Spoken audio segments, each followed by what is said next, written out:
이 창세기 1장이 엄청나게 중요하고 또 영적이고 천국의 말씀이 기록되어 있는 비밀스러운 것이 창세기 1장이에요. 창세기 1장은 보이는 세계, 자연계시, 일반계시로 이렇게 말씀해 주고 있습니다만은 그 일반계시 보이기 이전에 하나님의 조물주 주님의 나라의 주권 속에서 빛이 있게 만들어지고 하늘과 땅이 있게 만들어지고 또 물 아래 고기가 있고 육지 위에 짐승이 있고 사람이 있고 그것은 다 보이지 아니하신 조물주로 하여금 보이는 것이 있게 되어진 겁니다. 그래서 오늘 그 창세기 1장 1절에서 5절이 아주 중요한, 그래서 첫째라고 하는 말, 이 첫째의 거듭남, 첫째의 중생함, 첫째가 있으므로 당신의 생애가 이 땅에 남는다는 것이죠. 그 첫째가 너무 중요합니다. 내 인생 속에 나에게 첫째가 없으면 내가 80을 살았든 100살을 살았든 나에게는 첫째가 없는 나에게 있어서는 하루의 삶도 없는 겁니다.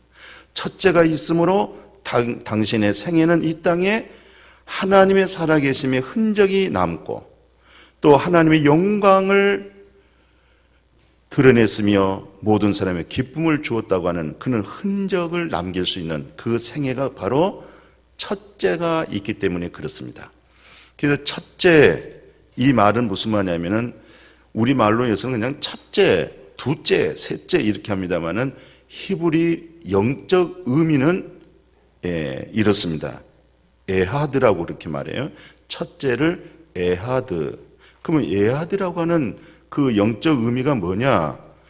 결합을 했다, 또는 연결했다, 또는 붙잡았다, 그런 뜻으로 첫째 그렇게 말을 하는 거예요.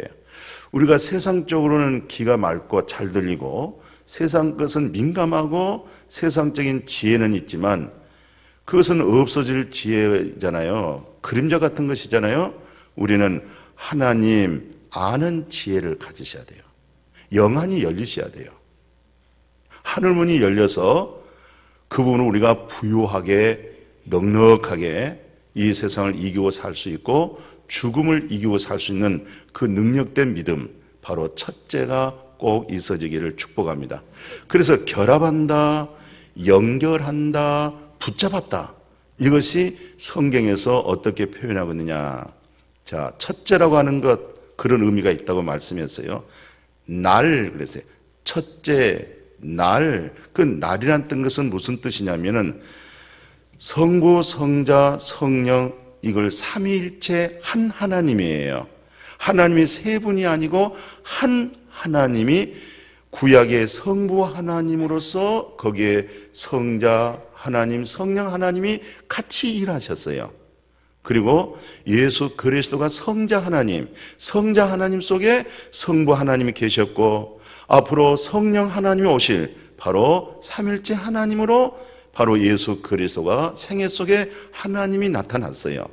그리고 이제는 예수님이 십자가에 죽고 부활하고 승천하셨죠.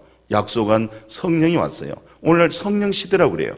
그 성령 속에 성부 하나님, 성자 하나님, 성령 하나님의 이렇게 삼일째 하나님이 날 이렇게 할 때 이것을 히브리어로 욤 그렇게 해요. 히브리어로는 욤. 근데 욤이란 뜻이 뭐냐? 하게 하시는 하나님이 있게 하신다. 그러니까 삼일째 하나님이 이렇게 하겠다 이렇게 말씀하고는 어느 때 되니까 진짜 있더라는 거예요. 보라, 처녀가 잉태하여 아들을 낳을 것이요 그 이름을 임마 누엘이라. 이 말이 무슨 뜻이야? 아니, 처녀가 무슨 잉태하여 아들 낳아? 이건 있을 수 없고 믿을 수도 없는 거야. 그렇게 선지자로 하여금 예수님의 탄생 750년 전에 이렇게 하겠다 하더니 진짜 어느 날 마리아 동정녀에게서 말씀이 성육신 되셔서 탄생한 분이 바로 그분이 그리스도요, 그분이 예수잖아요. 그래서 하게 하실 하나님이 있게 했다. 이것을 히브리어로 욤, 이것을 우리 한국말로 날, 그렇게 해서 첫째 날 그렇게 얘기하는 거예요. 그러니까 첫째 날, 그리고 빛이란 말은 무슨 말이냐면은 실상은 이 빛이 들어와야 우리가 20년 전에 30년 전에 문구가 있었어요. 계몽문구. 계몽이란 말 못 들어봤어요? 그 책, 거기서 좋은 책들 많이 쏟아져 나왔잖아요. 우리 마음을 새롭게 정말 이 시대에 사람으로서 사람답게 옳게 살아갈 수 있는 그런 책들을 많이 만들어냈어요. 거기서 판매가 됐어요. 계몽이란 말이 있어요. 우리 마음을 새로운 것으로 계몽해 나간다. 예. 그러니까 빛이라는 것은 바로 이 빛을 당신의 어둡고 어리석고 우매하고 타락성 있는 그 속성을 바뀌어 나간다. 그래서 빛, 그런데 그 빛을 예수님이 요한복음 12장 46절에 나는 빛으로 세상에 왔다. 그렇게 말씀해요. 나는 세상에 무엇으로 왔다? 빛으로 왔다. 그러니까 무릇 나를 믿는 자는 어둠에 거하지 않게 하려 함이라. 그러면 예수 그리스도를 비유로 나는 빛이다. 왜 빛이냐? 껌껌한 곳에 형광등을 키우잖아요. 빛이 확 사라져버립니다. 어두운 마음이 확 사라져버립니다.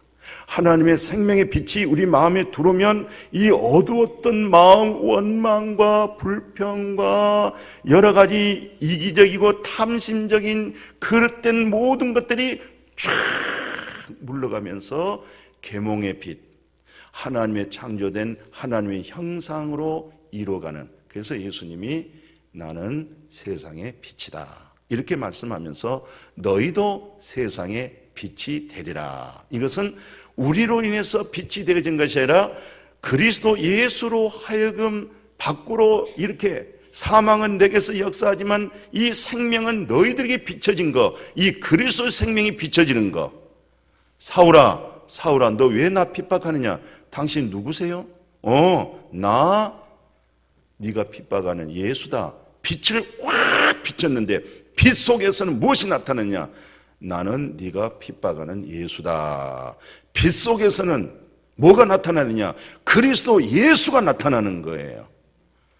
절간에서도 설법이 있고 천주교에서도 설교가 있고 유교나 다 도덕률이 있고 법률이 다 있어요. 그것은 사람으로 하여금 너 이렇게 해라 저렇게 해라 이렇게 바르게 살아라 이렇게 사는 것이 사람답게 사는 거야 이것이 옳은 거야 이건 다 계몽이지만은 기독교에서 말할 때 사울아 사울아 너 왜 나 핍박하느냐 당신 누구세요?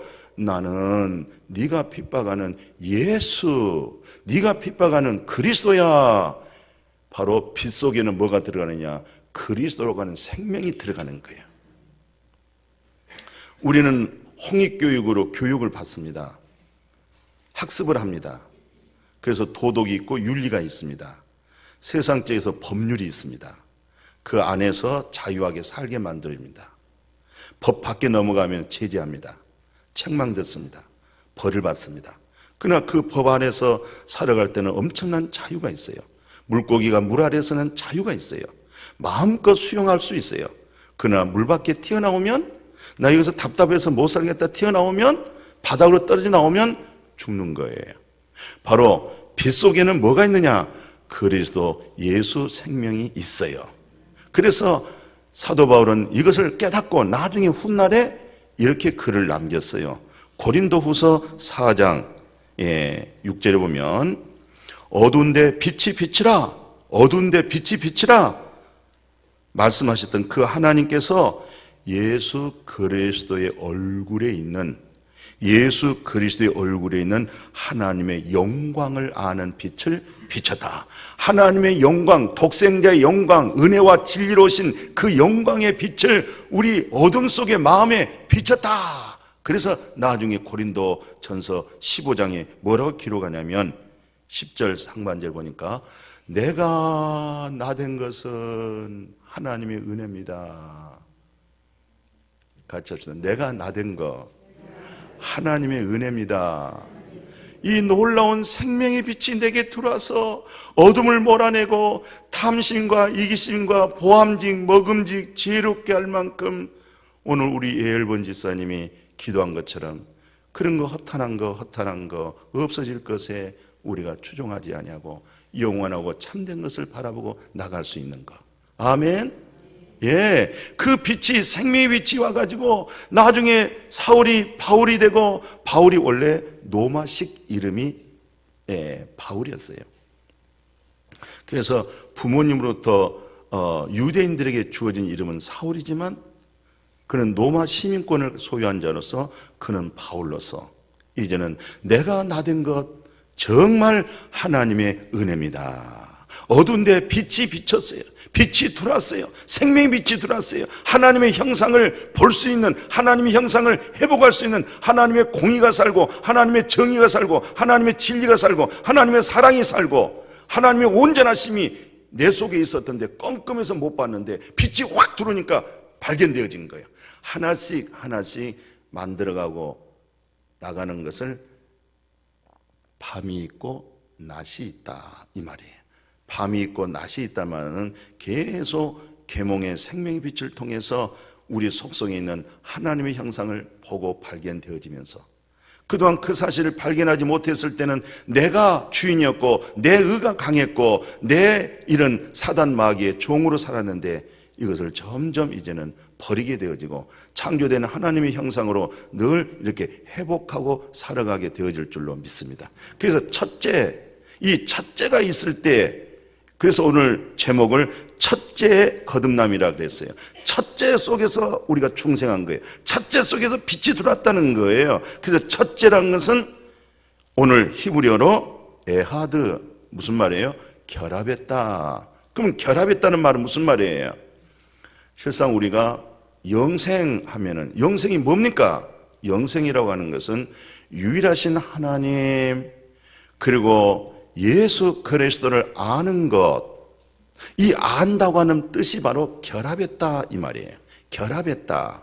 그래서 예수님의 간절한 기도가, 정말 간절한 기도가 요한복음 17장이잖아요. 그 요한복음 17장의 간절한 기도 내용이 이렇습니다.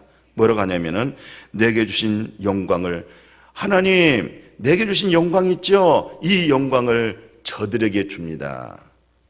이제 이 영광을 저들에게 준 것은 아버지가 내 안에, 내가 아버지 안에 하나 된 것 같이 저들도 이제 나와 하나님이 한 영이 되어져서 결합되어지기를 원합니다. 한 영 되기를 원합니다. 이것을 에하드, 첫째 이 말이에요.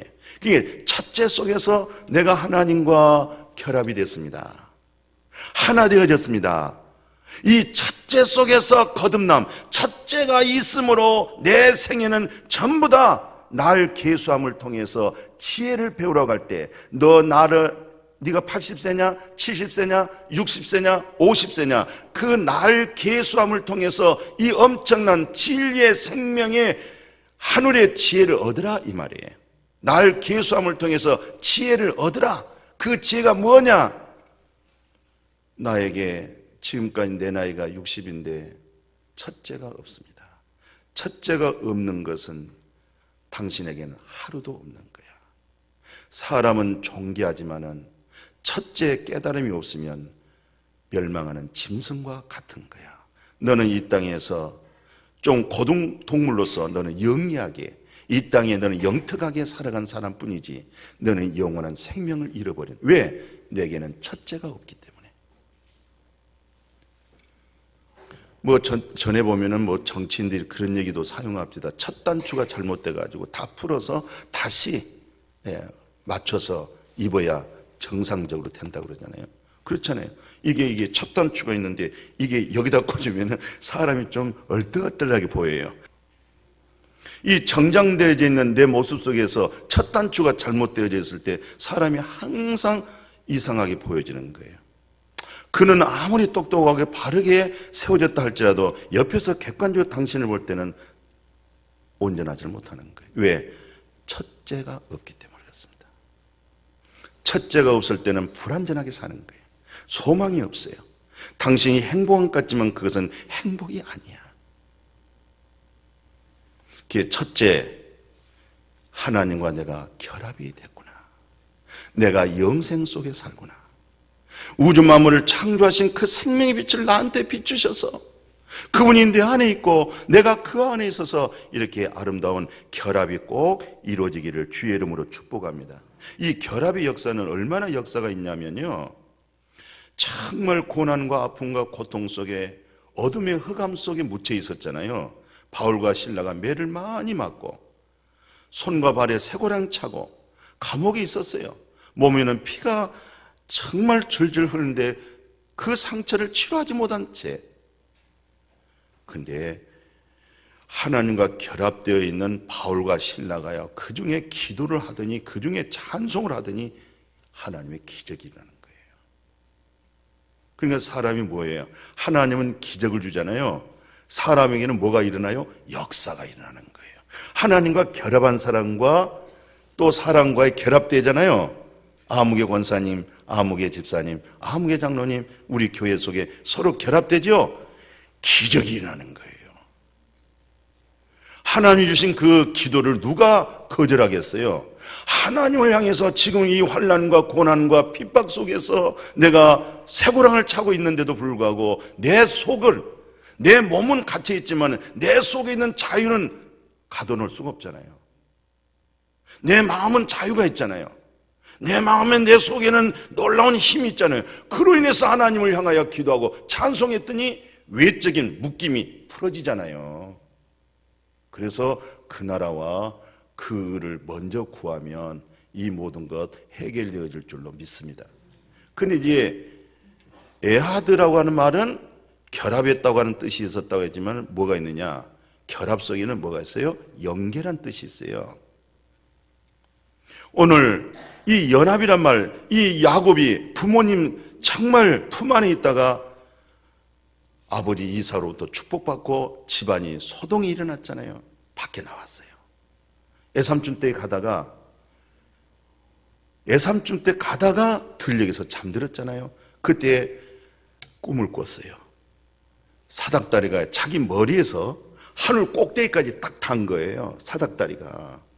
근데 천군 천사들이 그 사닥다리에서 오르락 내리락 그 꿈을 꾸고 눈을 뜨고 나서 거기서 놀라운 서약을 합니다. 하나님, 내가 지금 부모님 곁을 떠나서 멀리 내가 가고 있지만 하나님이 나를 돌보시고 나에게 먹을 것을 주고 내게 의복을 주고 내게 다시 고향으로 돌아오게 한다고 하면 내가 여기서 서약을 하겠습니다. 하나, 이 돌베개가 이제는 하나님의 거룩한 성전이 될 겁니다. 하나님의 칩을 지켰습니다. 두 번째, 하나님이 정말 나와 함께 하셔서 복을 주면은 내가 결단코 11조를 꼭 드리겠습니다. 11조는 하나님이 정말 주신 걸로, 이 복을 하나님이 주신 걸로 그 믿음의 고백으로 내가 11조를 드리겠습니다. 흥망세는 하나님께 있습니다. 마음의 경영은 네가 움직일지라도 말의 응답과 성사는 하나님이 주어진 거기 때문에, 이것은 하나님이 주어진 거기 때문에 내가 어렵더라도 11조는 드리겠습니다. 이게 하나님과 연결되어진 그 상태에서 이 서약을 드렸던 거예요. 그 율법이 아닙니다. 하나님이 주신 거라고 믿음으로 참 아브라함 다음에 야곱이 그 서약을 드렸던 거예요. 그게 뭐예요? 연결이죠. 이 연결되어진 믿음, 이게 굉장히 아주 참 중요해요. 이 다윗은요, 하나님과 먼저 1차적으로 에하드라고 하는 하나님과 결합이 됐잖아요. 다윗이 위대한 왕 대통령이 됐던 것은 이 하나님과 결합이 된 상태에서 굉장히 어려움과 연단 속에서 누구와 연합이 되냐면은 사울 왕의 아들 연합이 돼 있었어요. 그 아들과 이 연합이 돼 가지고 그 하나님의 요나단과 함께 있음으로써 사울 왕이 다윗이 너무 영특하고 지혜롭고 총명스러워서 자기 왕의 자리가 이태롭다는 것을 알고 다윗을 죽이려고 그랬어요. 다윗은 사위입니다. 사위. 권력 앞에서는요, 사위도 없고 아들도 없어요. 남편도 없고 부인도 없어요. 권력을 얻을 때는요, 남편도 제껴버릴 수 있어요. 부인도 던져버릴 수 있어요. 자식도 던져버려요. 권력의 힘을 얻기 위해서. 사울 왕이 정말 귀한 사위, 아들 같은 사위가 다윗이었어요. 이 사울 자기 귀한 딸, 정말 아름답게 이쁘게 잘 키웠던 미가를 다윗을 자기 사위로 삼았던 거예요. 그러나 자기 왕의 자리가 이태로울 것 같아서 다윗을 죽이려고 그러는 거예요. 그런데 사울의 그 아들이 요나단인데 두 사람이 연합이 돼가지고 이 사울이 늘 가족끼리 같이 음식을 드실 때는 가족끼리 전체 모여서 음식을 먹는 거예요. 그런데 다윗이 그 앞에 올 수가 없어요. 왜? 그 순간에 죽일 수가 있잖아요. 사울 왕이. 그래서 요나단이 또 사울이 늘 투쟁하는 거예요. 왜 이 식탁 자리에 왜 다윗이 안 오냐 이 말이에요. 화를 낸단 말이에요. 오면은 이태로운데 이것을 요나단이 아버지 마음의 심성을 잘 떠보는 거예요. 봐가지고 다윗은 저쪽에 숲속에 있어요. 여기서는 지금 만찬을 베풀었어요. 그래서 한 소년에게 이렇게 얘기해요. 너 저기 있어. 내가 화살을 이제 다윗하고 약속했어요. 뭐라냐면 이 화살이 그 소년 위로 넘어간다 하면은 내가 정말 연합되어서 내가 거짓말 하지 아니하니까 우리 아버지 사울 왕이 당신을 죽이려고 하는 마음이 아니라 정말 평강 속에 기쁨으로 이 만찬을 베풀었으니까 와라.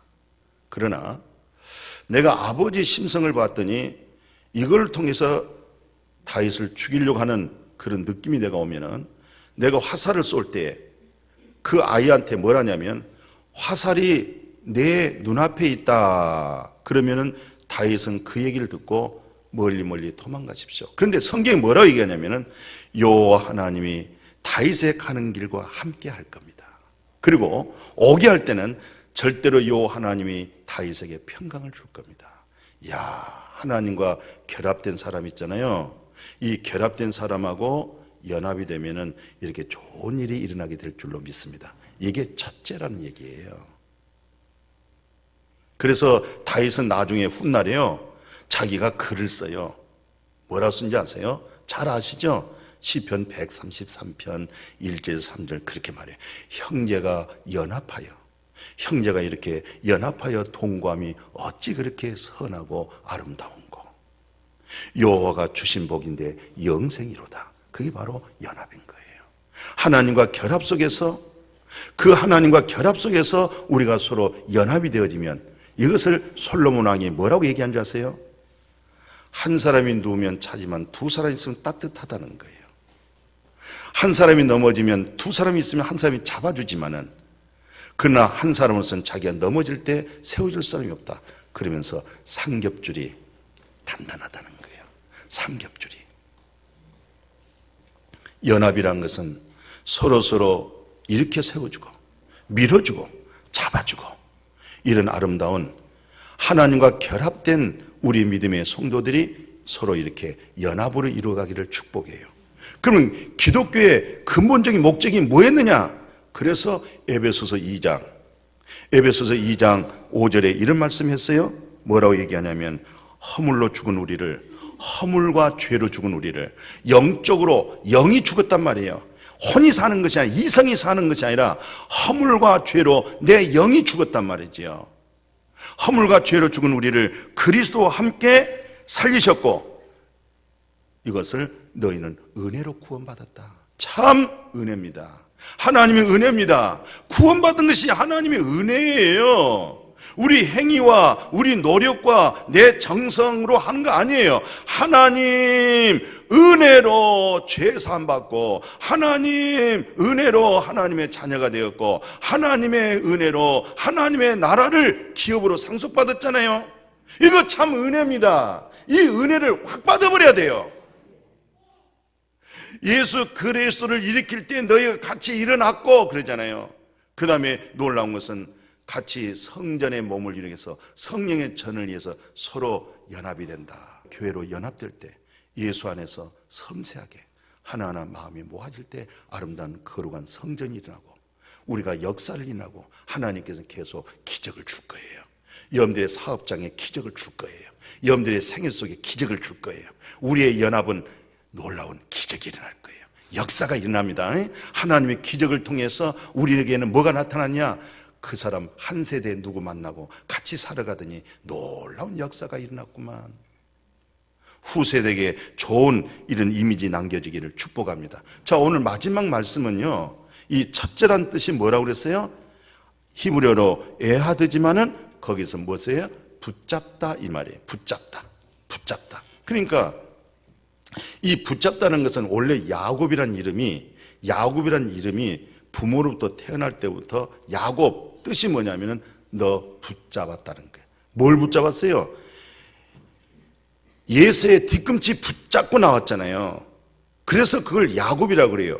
이 세상을 붙잡고 나왔단 말이에요. 야망, 타락한 인간의 본성을 꽉 붙잡고 나와가지고 20년 만에 애삼촌 댁에 가지고 부자 돼가지고 나왔잖아요. 근데 20년 전에 형님 예서가 자기를 죽인다고 하는 그 모습이 이 마음을 너무너무 혼돈과 공허와 흑암 속에 묻어놨게 해왔는 거예요. 요단강 그 야복강강 하나를 건널 수가 없는 거예요. 온 자기 재산과 가족들과 사랑한 전부 자녀들까지 다 옮겨놓고 자기는 못 건너는 거예요. 형님이 군사 400명을 인솔해서 자기에게 오고 있는 거예요. 그동안 20년 동안 열심히 최선을 다해서 이렇게 거부가 됐지만 죽음 앞에서는 천하를 얻어도 아무 소용없는 거예요. 죽음 앞에서 천하를 얻어도 아무것도 아니라는 것만 아시고 사십시오. 그때 야곱이 붙듭니다. 기도하기 시작합니다. 정말 자기가 살아온 것에 대해서 하나님을 의지하고 바라보다가 거기서 나라! 하나님 보니 천사가 나라! 날이 밝아질 때 가야 된다. 야, 야곱이 붙잡았어요. 나올 때 붙잡을 때는 세상 것을 붙잡았는데 20년 후에 이제 나이가 예를 들어서 17살에다가 20살이면 37년 만에 누구를 붙잡기 시작하면 하나님을 붙잡기 시작한 거예요. 하나님을 붙잡고 놓지를 않는 거예요. 놔라! 놓을 수가 없습니다. 놔라! 왜 못 놓겠느냐? 저에게 복 주십시오. 복 주십시오. 너 재물 많잖아. 그거 복 아닙니다. 마음의 평강의 복을 주십시오. 안식의 복을 주십시오. 소망의 빛을 가질 수 있는 나에게 복을 주십시오. 너 이름이 뭐냐? 야곱. 네가 나올 때 세상 것을 붙잡고 나왔는데 이제는 네 이름을 야곱이라 하지 말고 이스라엘이라고 해라. 이스라엘. 이제 내가 너를 택하고 이제 내가 너를 도와주고 내가 너를 붙들어주고 내가 너의 방패가 되고 너를 괴롭힌 원수들을 내가 몰아낼 것이고 너는 내 이름으로 너는 전진해라. 이게 바로 이스라엘입니다. 하나님을 붙잡고 그 은혜 받았어요. 사랑하는 우리 성도님들이요, 세상에 뭘 붙잡으실래요? 살아계신 하나님 붙잡으세요. 말씀 붙잡으세요. 거기에 기적이 있어요. 축복이 있어요. 세상에서 붙잡을 거 없어요. 하나님 붙잡으세요. 오래전에 노마를 갔어요. 노마 가서 옆에 그리스라는 나라를 갔잖아요. 거기에 이제 터키 그쪽으로 7개가 있고 참 대단합니다. 근데 거기에 대리석으로 쫙 길이 놔 있습니다. 근데 우리를 안내한 사람이 그래요. 이 누디아라고 하는 여자가, 누디아라고 하는 자매가 대리석을 다 깔았다. 그때 생각해 보십시오. 대리석 벌써 뭐 한 1700년 전이잖아요. 1900년 전이잖아요. 근데 이 누디아가 사도행전을 보니까 이 사도 바울을 꽉 붙잡는 거예요. 이대로 가지 마세요. 정말 내가 은혜 받았습니까? 내가 정말 그리스도의 첫째가 있습니까? 빛이 내게 들어왔습니까? 그렇다면 내게 너무 의문이 있고 궁금하오니 하나님 말씀을 풀어서 제게 정상적으로 빛 가운데 살아갈 수 있도록 바울을 붙잡아가지고 자기 집에다가 모셔놓고 이 누디아가 그때 당시에 돈을 잘 벌 수 있는 사업가가 비단 장사였어요. 그러니까 1900년 전에 비단 장사 색깔 이게 굉장히 고급 옷이었거든요. 그런데 누디아가 그 장사해가지고 대부가 된 거잖아요. 그런데 이 자매가 사도 바울을 붙잡아가지고 은혜를 받았어요. 그래서 바울을 갖다가 자기 집에 모셔놓고 계속 진리의 말씀으로 양육받고 나중에는 빌립보 교회가 세워버렸잖아요. 붙잡을 거요. 확실하게 붙잡으세요. 엉뚱한 거 붙잡지 마시고요. 뭐 세상 말도 그러네. 줄 서려면 똑바로 줄 서라 그래요. 그 줄 타봐야 별 볼 일 없다고 그래요. 이 세상 줄은 다 별 볼 일 없어요. 하나님 앞에 줄 서야 돼요. 하나님 붙잡아야 돼요. 참된 것을 붙잡아야 돼요. 그 은혜가 되어지기를 주의 이름으로 축복합니다. 오늘 사도 바울 마지막 얘기입니다. 사도 바울의 이대성은 어디서 이렇게 성경을 14권을 쓰게 되어지고 많은 사람에게 감동을 주고 옳은 길로 가도록 생명의 길을 얻도록 이런 어마어마한 이런 진리 말씀을 어떻게 쏟아 부어줬을까라고 할 때 사도 바울의 스스로의 고백이 그랬어요. 뭐라냐면 나는 예수 그리스도에게 붙잡혀 있다고 그랬어요. 누구에게 붙잡혀 있다고요? 그렇습니다. 하루하루 살아갈 때 우리 마음이 누구한테 붙잡혀 있습니까? 내가 그리스도에게 잡힌 바 된 것을 잡으려고 쫓아간다. 부름의 상을 위하여 쫓아간다. 그리스도에게 나는 붙잡혔다. 10월 31일 날, 내일이 10월 31일이에요. 오늘 10월 30일입니다. 1517년 그날 마틴 루터가 그때의 상황으로 너무 교회가 혼탁하고 믿는 사람들이 우왕좌왕하고 진리를 잃어버렸을 때 잘못됐다는 사항을 95개 조항을 써서 큰 성전 앞에 독일에 가서 그 마틴 루터가 쓴 성전을 내가 찾아가 봤습니다. 마틴 루터가 서 있던 설교석을 내가 가봤으면서 야, 지금 어둠의 칠흑 같은 지금 이 독일 속에서 잘못되었다고 하는 이 95개 조항을 이 성전 대문반짝에다가 붙일 수 있다고 하는 그 담대함과 용기. 그때는 종교재판이면 사형 선고거든요. 목숨 걸고 사는 것이 그리스도요 죽는 것도 유익함이라.